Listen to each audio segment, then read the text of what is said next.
Hello everybody and welcome back to another episode of Dragonstorm Draws. So today we're going to look at the mouth, and it's something which, just like the nose, is really simple once you know how.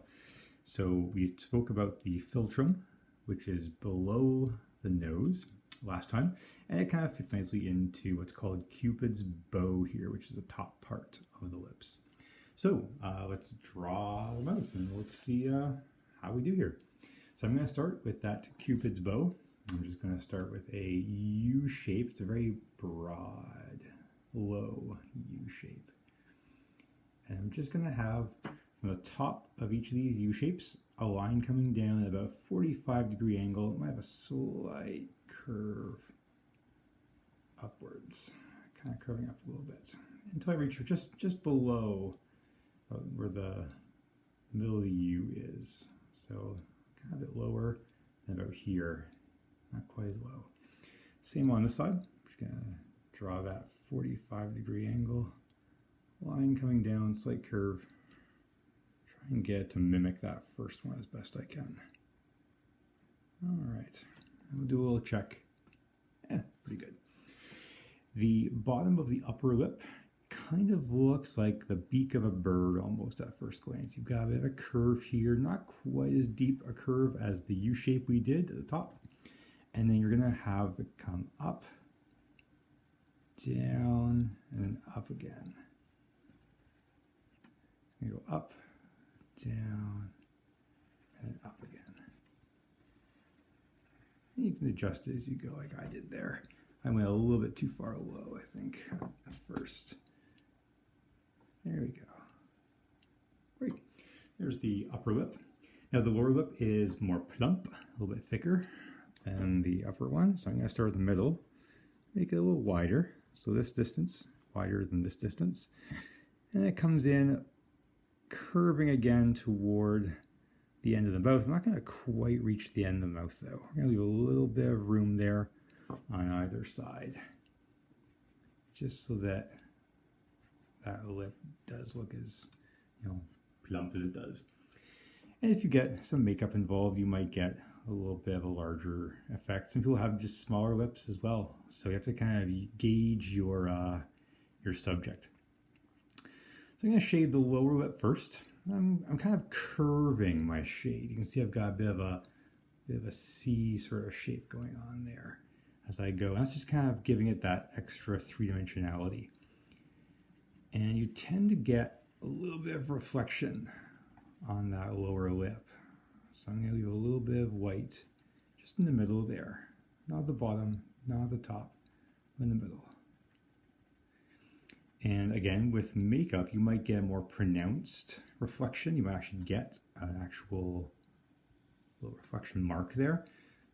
So you can kind of, again, gauge your subject and see what they're doing.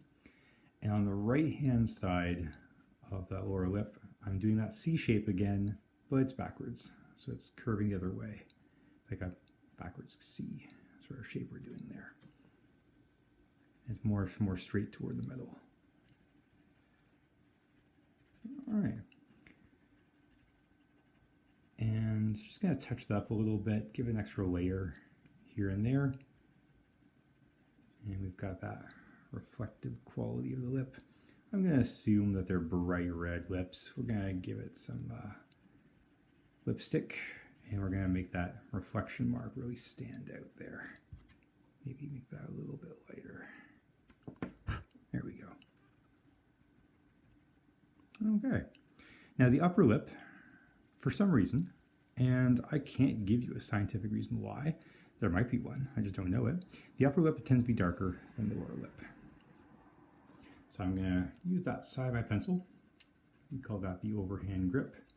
And I'm just going to go over that space there and try to go a bit darker than I did with the lower lip. You kind of see that there. I'm not being too careful along the edges because you're going to get some overlap. You're going to get some darkness on the upper lip, overlapping the lower lip a little bit here and there. Just careful on the edges above that upper lip there. right. Not too shabby. Now it's important to note that skin, although lighter than the lips, is not too light. You want to make sure you add some darkness to it. And this is where, again, I might use a lot of shading in this area as opposed to pencil. And your subject, again, will determine how dark you go.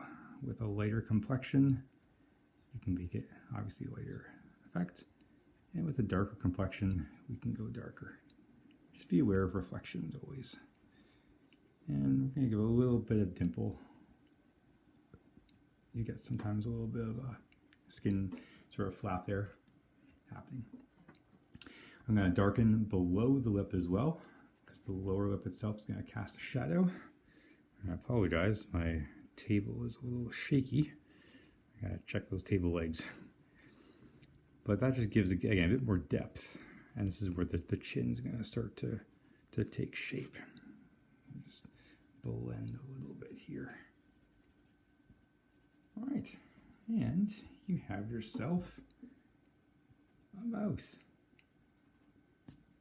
which is looking pretty keen there, pretty awesome. So as per usual, if you have any questions, please leave a comment below. I'm very glad to answer any questions you have. And feel free to go back and try this yourself.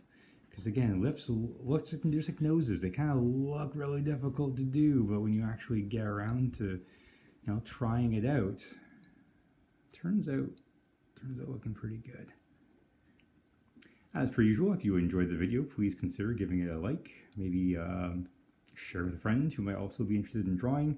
And if you are very happy with the video and like my content, please subscribe for more of the same sort of thing. So thank you so much for watching and have a great day.